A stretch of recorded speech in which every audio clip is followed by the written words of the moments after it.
Good afternoon. This presentation is part of the UrbanByNature webinar series dedicated to the Green City Action Plans of two Armenian cities, Yerevan and Gyumri.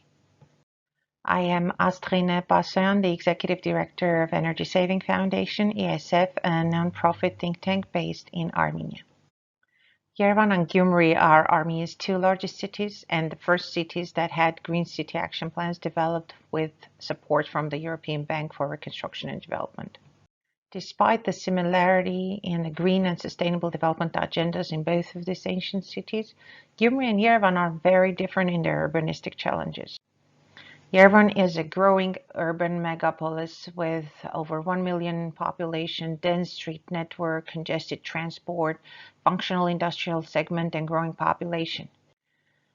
While Gyumri has lost a substantial amount of its population to the 1988 earthquake following economic downturn due to the collapse of the Soviet Union, running active industrial platforms resulting in continued immigration and consequently becoming a shrinking city. In this presentation, I will try to reflect on the GCAPs and their development processes, integration of nature-based solution and resilience visions side by side for these two such different cities.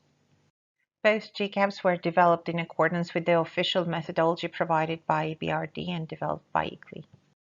The methodology allows to assess the current state of the environmental assets, the pressures on the environmental assets from the human activities, and effectiveness of existing policy responses and programs. Measured against international best practices and benchmarks, individual indicators are marked as yellow or amber, red or green depending on the state of the environment. Using GCAP streetlight approach, the state and pressure indicators assessed for Gyumri and Yerevan GCAPs revealed many imminent challenges in air, water, and soil pollution, wasteful use of water and energy, degradation of green spaces, loss of biodiversity, decades of poor waste management practices, etc. These are marked with the red color in the GCAP indicator fields, as you can see on the sample tables on this slide. Resilience and adaptation challenges are among the highest with high probability and potential frequency, and the urban infrastructures have been assessed as ill-prepared with high potential losses in case of disasters.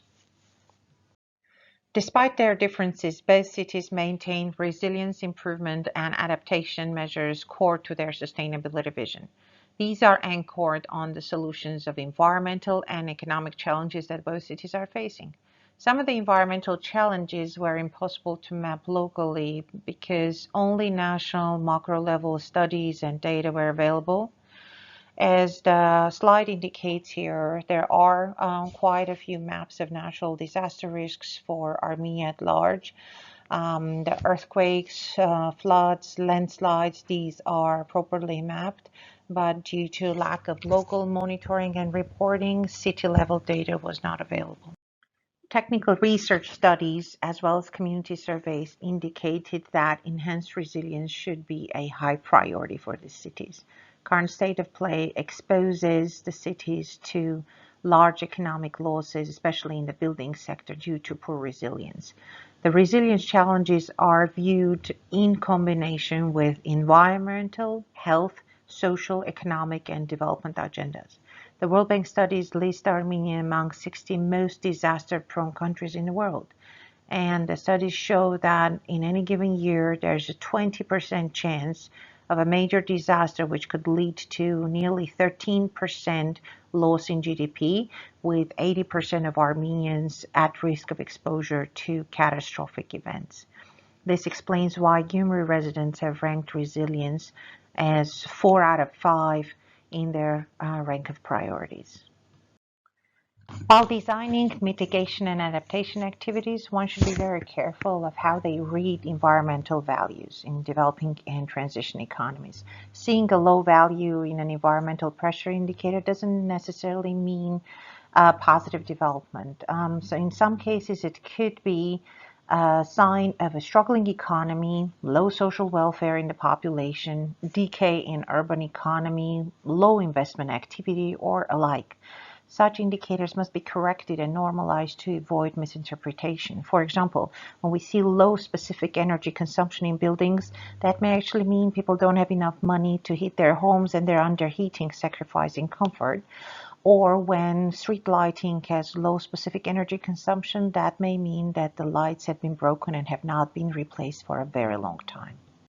The GCAPs include a certain number of resilience actions. These are not necessarily standalone, but also integrated with other infrastructure measures. For example, thermal refurbishment of buildings includes structural works to secure earthquake resilience and accessibility for disabled people. New building codes include requirements related to enhanced seismic resilience, as well as development of green space and urban aquatic ecosystems are aimed for enhanced climate resilience. While GCAPs have a variety of infrastructure investment projects in large capital-intensive undertakings, many of the measures in both cities were geared towards nature-based solutions as well as soft measures necessary to prepare adequate data and tools for detecting, reporting, and addressing key environmental challenges in the real time. A variety of nature-based solutions was offered to the representatives of the CSOs in local communities, and assuming that the investment resources are limited, they were required to rank and prioritize them. This prioritization allowed guiding the local government in proper timing of implementation milestones.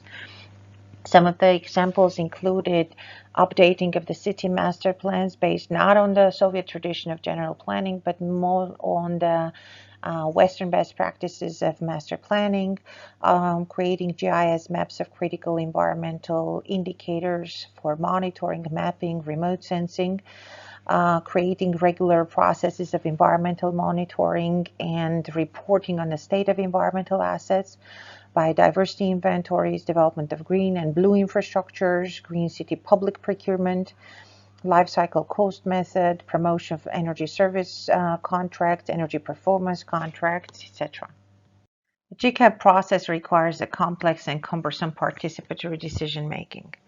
There were heated debates over the strategic environmental assessment during public hearings in Yerevan GCAP, and there was even potential for Gyumri civil society organizations to completely boycott the public consultations at Gyumri municipality. The GCAP expert teams had to exercise additional effort to mediate the consultations to reach desired effectiveness and input from the locals. To add to the complexities, there's limited capacities of municipal officials and local citizen groups, which also poses additional challenges to effective communication and adequate perception of proposed actions. To understand the spectrum of engagement, the key players were national ministries and institutions, municipal administration, agencies, departments, public companies, utilities, private companies, regulators and commissioners, local non-governmental organizations, etc. Regular update process of GCAPs needs and can be used to articulate and elaborate nature-based solutions. As noted earlier, there was lack of local data on a lot of environmental indicators, which is why academia, CSOs, donors, and other implementing partners must support and continue to enhance capacities of local authorities and local CSOs in adequate identification, design, financing, implementation, monitoring and reporting of nature-based solutions as part of the city actions. Smart solutions, technologies such as GIS mapping, remote sensing, local environmental monitoring with the best available technologies is required for adequate monitoring and reporting both on the state of the environment as well as improvements in the future. Communicating and reporting on GCAP implementation and public oversight and monitoring over city actions must be institutionalized. Flexible financing schemes are necessary to call nature-based solution to life beyond infrastructure projects, which are a little easier to finance with the availability of loans, whereas most of the NBS require grant financing and equity.